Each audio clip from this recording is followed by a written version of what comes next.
Faites entrer l'invité, 10h30 midi.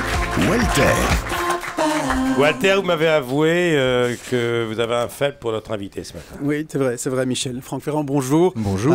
Il m'en est fait très agréable de recevoir aujourd'hui un homme aussi érudit et distingué que vous l'êtes, un homme pour qui le nombre 1398 n'évoque pas la valeur actuelle du SMIC, comme pour tout le monde, mais bien évidemment la reprise de la guerre civile à Gênes entre les Guelfes et les Gibelins.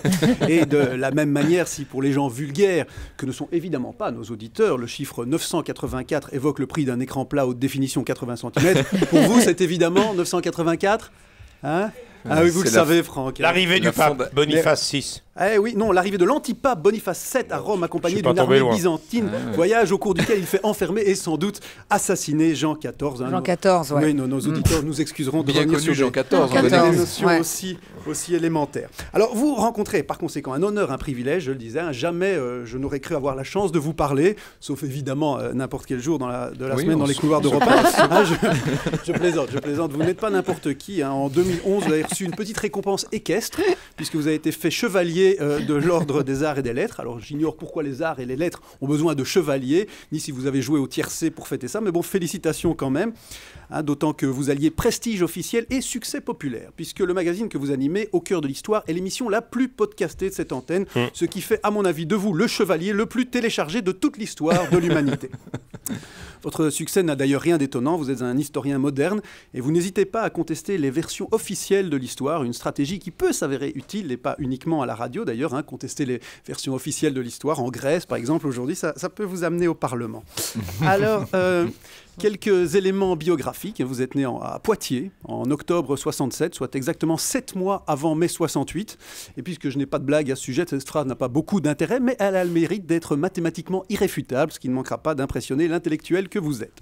C'est d'ailleurs à Poitiers, sous la houlette de votre institutrice, Madame Giraudot, que vous découvrez votre passion pour l'histoire, et vous ne perdez pas de temps, puisque juste après votre service militaire, vous devenez co-responsable du bureau d'histoire orale au service historique de l'armée de l'air. Vous savez donc qui dans l'armée de l'air a fait une fellation à qui, et j'imagine que les registres récents sont surpris peut-être. Oui, il doit être bien rempli, puisque très chic, ça, puisqu'au XXe siècle, l'armée française a passé pas mal de temps à genoux. Mais on s'égare, je le disais. Vous égarez. Vous animez l'émission la plus podcastée d'Europe 1 et j'espère que vous vous rendez compte qu'amener des gens qui ne sont plus tous tout jeunes sur Internet, ça comporte certains risques. Hein. Imaginez le choc quand ils ont cherché vos livres pour la première fois sur Google, surtout avec un titre comme La Cour des Dames, on peut tomber sur toutes sortes d'images.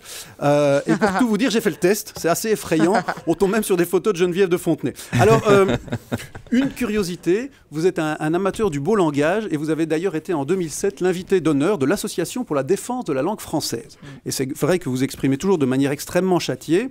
Ah, je suis assez pointilleux sur la langue française, c'est très important de bien parler et d'utiliser notamment une bonne ponctuation à l'écrit. Hein. Michel, prenez la phrase suivante, par exemple, un conseil diététique de bon sens, il faut bien mastiquer avant d'avaler.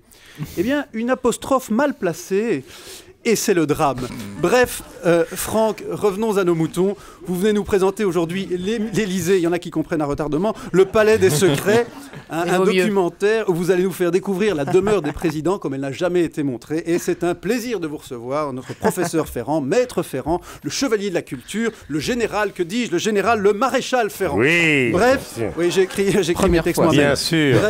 Bref, nous sommes ravis de vous recevoir parmi nous puisque tout le monde vous aime et surtout Michel qui de toute façon aime tout le monde. Voilà.